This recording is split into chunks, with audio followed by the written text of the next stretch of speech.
কাটার ফলে আমরা কিভাবে উপকৃত হই? এই কাটার ফলে হচ্ছে গিয়ে তাড়াতাড়ি উদ্ভিদ ফল দেয় আর কাণ্ড ছড়ায়।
আসসালামু আলাইকুম, মিজি এগ্রোতে আপনাদের সবাইকে স্বাগতম। আশা করছি সবাই ভালো আছেন।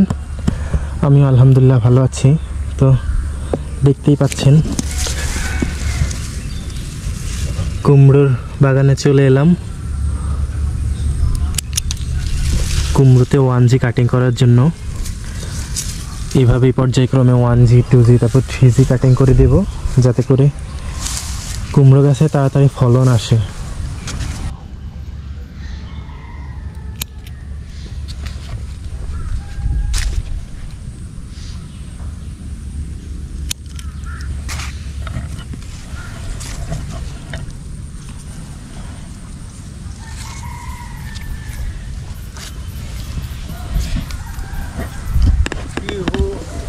আগে কেটে দিছি, আগে কেটে দিছি না, আমি কেটে দিছি।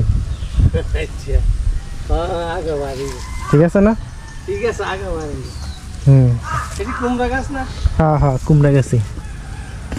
আগে কাটতে দিলে চারিদিক দিয়ে আবার লতা দিব। ওই যে হাতার গোড়া দিয়ে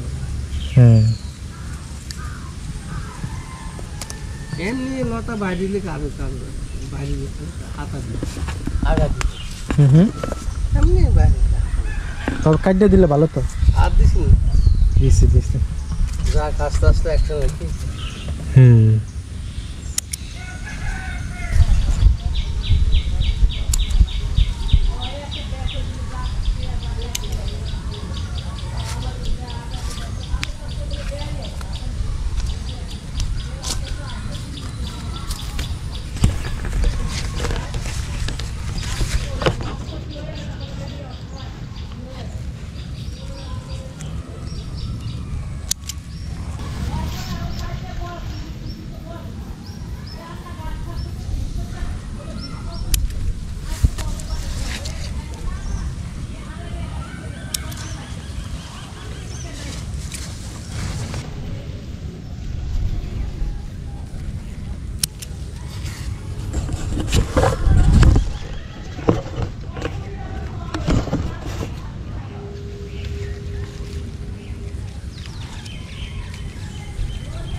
এই গাছগুলো এখনো অনেকটাই ছোট, তো কাটিংয়ের ক্ষেত্রে এই গাছগুলো এড়িয়ে চলতে হবে, কেননা এই গাছগুলো নতুন করে লতা দিতে পারবে না, ওইভাবে শক্তি সঞ্চয় এখনো হয়নি তাদের, তাই ছোট গাছগুলোকে কাটিং করা যাবে না।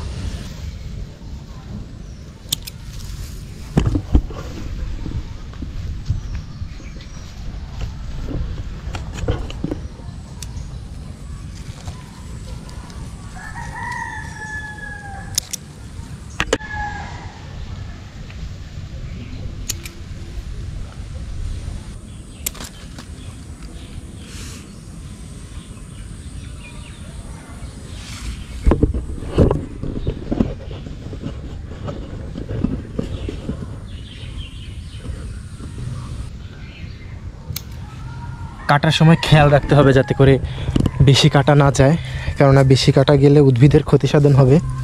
তো আজকের মতো 1G কাটিং এখানেই শেষ। এরপর পর্যায়ক্রমে হচ্ছে যখন আবার লতা বের হবে তখন 2G কাটিং, তারপর যখন আবার কাটার পর লতা বের হবে তারপর হচ্ছে 3G কাটিং। তো এই কাটার ফলে আমরা কিভাবে উপকৃত হই? এই কাটার ফলে হচ্ছে গিয়ে তাড়াতাড়ি উদ্ভিদ ফল দেয় আর কাণ্ড ছড়ায়।